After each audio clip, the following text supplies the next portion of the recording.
Is Dr. Vegapunk a time traveler from the future? Does he possess some ability which imparts him with some degree of clairvoyance? Has he been working behind the scenes for decades to foil the world government's evil plot and to benefit the Straw Hat Pirates? Does he secretly support Luffy's bid to become Pirate King? In today's video, we're going to try answering those questions, and Momo's artificial devil fruit may be the key. Dr. Vegapunk is one of the most important and enigmatic figures in the One Piece world. Though he has yet to make a full appearance on panel, his research and inventions have already greatly impacted the Straw Hats on more than one occasion. In this ongoing video series, I first outlined why I believe the mythical fish model Azure Dragon Fruit may be particularly important to the world government, yet the artificial duplicate made by Vegapunk in an attempt to reclaim this lost dragon may be equally significant to the fate of the entire world. We have good reason to believe Kaido's devil fruit holds narrative significance beyond Wano, and thus it would make sense for the source of his powers to become a focal point as the Wano arc reaches its climax. Momonosuke, heir to the Kozuki clan and future shogun of Wano, happens to possess an artificial mythical zone fruit which allows him to transform into a dragon much like Kaido. The similarity between Momo and Kaido's abilities goes beyond their physical attributes, with Momo demonstrating several of the same abilities, including flight using flame clouds. In fact, we were first introduced to Momo in his dragon form when Luffy found him at the bottom of a garbage chute on Punk Hazard. During the Punk Hazard arc, we learned that unlike the Smile Fruit used to power Kaido's army, the artificial Zone Fruit in Momo's possession was created directly by Dr. Vegapunk. In Chapter 1007, the apparent leader of CP0, the world government's elite intelligence agency, discussed the origin of Momo's devil fruit with his subordinates, revealing it is no small coincidence Momo's transformation bears such a striking resemblance to Kaido's, given that Dr. Vegapunk created this special artificial zone by extracting Kaido's lineage factor. Essentially, Vegapunk used Kaido's genetic material, extracted while Kaido was in captivity, to synthesize this artificial fruit which was for some reason deemed a failure and left behind on Punk Hazard with Caesar after Vegapunk evacuated. The mystery of Kaido's devil fruit has become an increasingly complex web, but to understand the narrative significance and potential implications of this scene, it's important to remember the role CP0 play in the world of One Piece. Aegis Zero work directly for the Celestial Dragons, and strive to protect or shield their interests around the world. The tactics and goals of CP0 weren't an entire separate discussion video, but from what we have seen throughout the New World, unlike ordinary pirates, the four emperors rule vast territories, each with diverse interests and complex infrastructure. In order to topple these monstrously powerful adversaries, CP0 have integrated themselves into the criminal underworld, which serves as connective tissue throughout the second half of the Grand Line. As the leader of CP0 states, their ultimate goal is to see these pirates tear themselves apart, and as such they're working to undermine the infrastructure of the Emperor's organizations from within. Much like the cue to their bond, Dr. Vegapunk, head of the SSG, supplies CP0 and the Marines with technologically advanced weapons such as the Pacifista, as well as devil fruit-infused objects. This means CP0's interest in the artificial dragon fruit must in some way serve the interests of the Celestial Dragons. As we have already discussed, Kaido has been defeated and captured many times, but what's notable here is the degree to which Kaido was experimented on while in Marine custody, and the lengths to which Vegapunk went to replicate his devil fruit power. We have seen many powerful devil fruit users like Crocodile, Ivankov, and Doflamingo sent directly to Impel Down without the government taking such extreme measures to seize their powers. Further, it seems they hadn't made any effort to extract or made provisions to capture the devil fruit of even such powerful pirates as Ace and Whitebeard during the Battle of Marineford. Seizing powerful devil fruit from captives and adversaries is not standard operating procedure for the Marines as far as we have seen. On this basis, we can confidently say Kaido was not randomly selected for these particular experiments by Dr. Vegapunk. So then what makes Kaido and his mythical fish fruit so special? We know particular devil fruit like Law's Op fruit and Blackbeard's Darkness Logia are highly coveted because of the innate powers they bestow upon their wielders. This suggests the world government has particular interest in possessing Kaido's devil fruit because of the unique powers it imparts to the one who eats it, and while transforming into a massive dragon and breathing fire certainly makes Kaido a force to be reckoned with, the very fact that he was defeated and captured in order for these experiments to take place suggests raw power alone does not sufficiently explain the value of Kaido's devil fruit and the corresponding interest demonstrated by the world government in possessing its power. The other question we must ask is why the world government resorted to such extreme measures to take Kaido's ability. When a devil fruit user dies, the soul or essence of the devil fruit is transferred to another fruit of the same type someplace in the world. While the precise mechanics of this transfer of power have not yet been explained, we did directly witness the devil fruit used to create Shinokuni, Land of the Dead, regrow following its death. The fact that Caesar, who worked as an assistant under the world's foremost devil fruit researcher Dr. Vegapunk, was able to anticipate and control the manner in which the devil fruit regrew suggests Vegapunk himself would be fully capable of capturing Kaido's devil fruit the natural way if it were possible. Thus, the fact that the government did not simply kill Kaido to take control of his devil fruit speaks volumes, and is likely not for lack of trying. The narration boxes accompanying Kaido's introduction describe 40 failed attempts at capital punishment, almost all of which were likely carried out by the Marines or world government. The very fact that the government tried and failed repeatedly to take Kaido's life, and thus his devil fruit, necessitating experimentation and creation of an artificial duplicate, suggests the value of the dragon fruit lies in whatever unique property makes its wielder seemingly immune to death. Vegapunk is the world's premier scientist and head of the SSG. In Chapter 1007, the leader of CP0 said the world government pressured Vegapunk to hand over the artificial fish model Azure dragon fruit. Vegapunk instead declared the fruit to be a failed experiment and left it behind on Punk Hazard, where it was later discovered and eaten by Momonosuke. None of this strikes me as coincidental. Momonosuke, Kinemon, Kiku, Kanjuro, and Raizo jumped forward in time 20 years immediately following the death of Momo's father Kozuki Oden at the hands of Kaido. Kinemon and Momo then set out to sea in search of allies and arrived on Punk Hazard, where Momo just so happened to find an artificial devil fruit made from the very person responsible for the death of his parents and the decimation of his homeland. Despite the fact that Momonosuke's devil fruit was deemed a failure, thus far it appears to be functioning normally. Even Momo's small stature was a consequence of his age rather than a deficiency in the devil fruit itself, and now that he has aged into an adult, he matches Kaido's scale and appearance. As such, it seems rather curious Vegapunk would leave this artificial fruit behind, and that it would wind up in Momo's possession immediately following his jump forward in time. As noted, there's reason to believe despite his prolific work for the world government, Vegapunk is in fact operating as a subversive agent.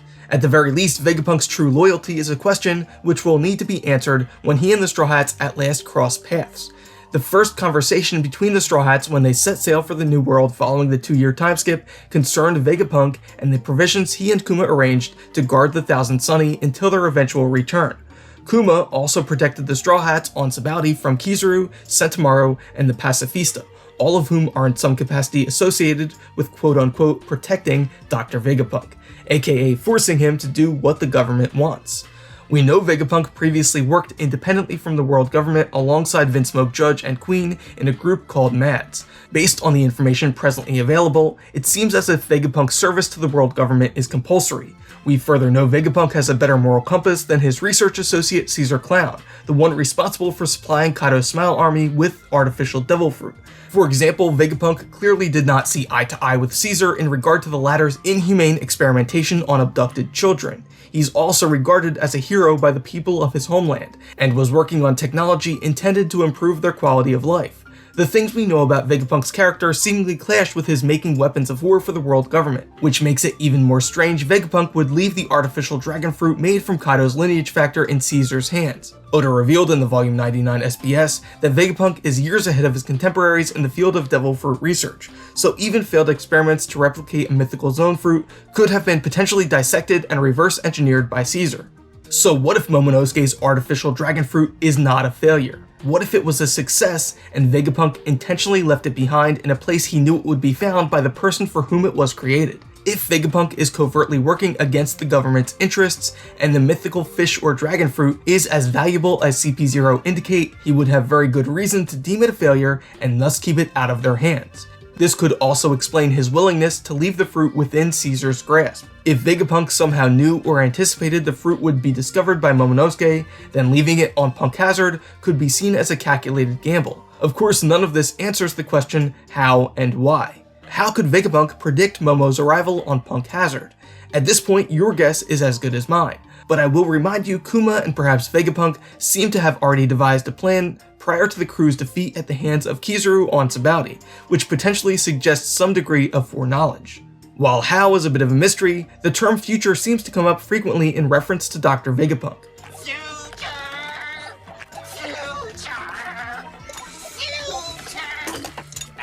Vegapunk's hometown on Karakuri Island is referred to as the Future Land Baltimore.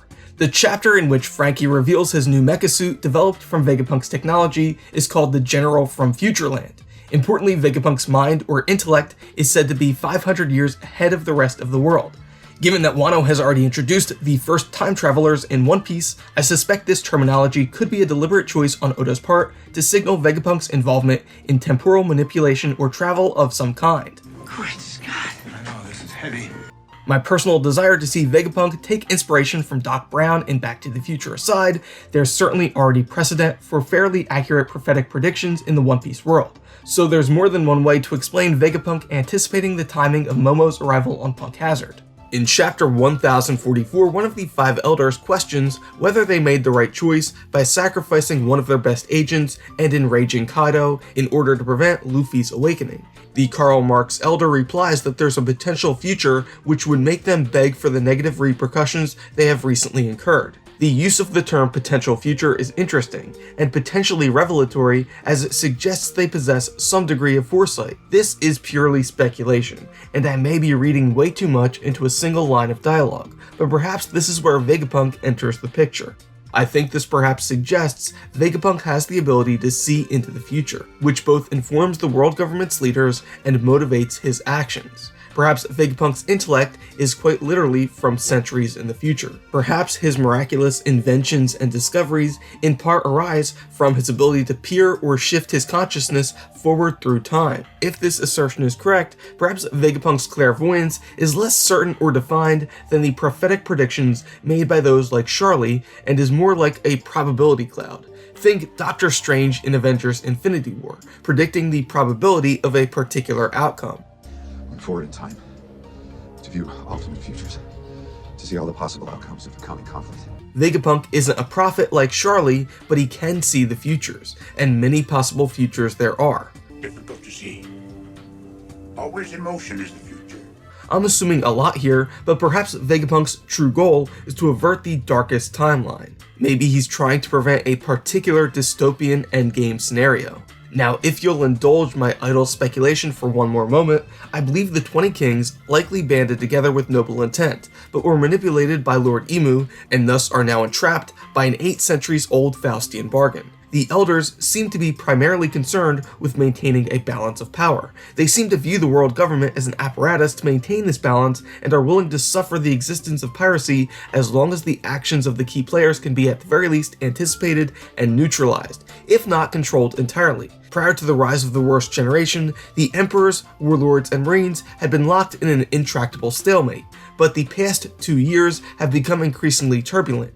Luffy and the Straw Hats exposed and foiled Crocodile's plot to overthrow Alabasta, which opened up his warlord position.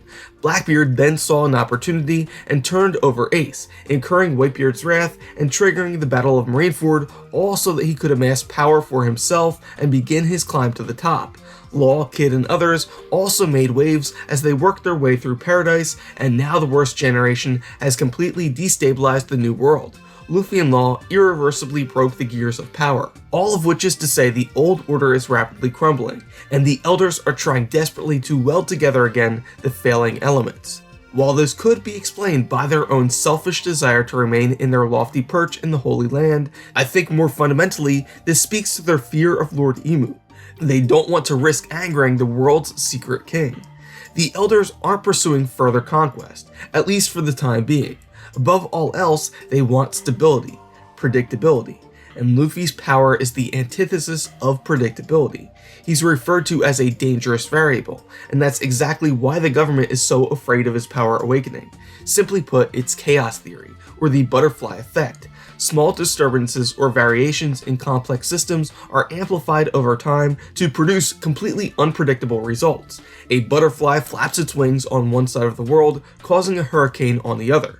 An idiot in a bar accidentally eats a devil fruit, and less than 15 years later, sets in motion a chain of events leading toward a global revolution. Personally, I believe the elders are motivated more fundamentally by fear of the devil they helped seat on the empty throne 8 centuries earlier. As I've explained in the past, I believe the 20 kings were manipulated by Imu, an outsider who promised them the power to eliminate their adversaries in order to achieve his own ends. Much like Eneru on Skypiea, he lives as a god, yet still desires greater power, authority, and control, and thus is actively working behind the scenes for his own purposes. The elders genuinely believe they're helping the world by preserving the balance of power, because they're afraid of incurring the wrath of the devil who rules the world. Perhaps the elders fear revolution not only because it would mean the end of their rulership, but because they believe resistance is futile, that any attempt at attaining true independence would be doomed to failure given the magnitude of the dark forces which must be overcome. Perhaps this darkest timeline Vegapunk sees is one in which Imu gets what he wishes and completes his yet-to-be-revealed master plan.